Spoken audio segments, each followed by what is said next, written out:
හිත හරි චපලයි. හැදෙන්න ඕන කියලා හිතනවා. ආයෙ පරණ වැඩේටම හිත යනවා. කටින් කියනවා කරන්න ගියාම මොකුත් කරන්න බෑ.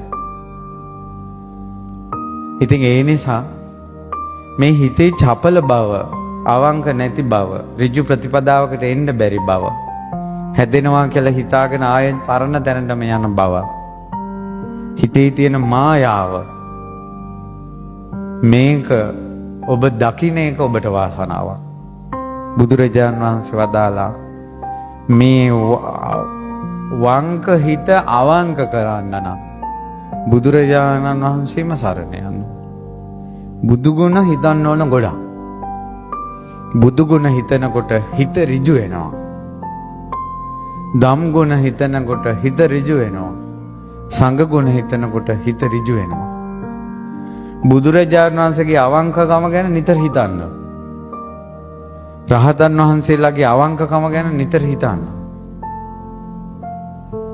ඊළඟට මේ ධර්මයෙන් කොච්චර මේ ලෝකේ මිනිස්සු ඍජු කළාද කියලා හිතන්න.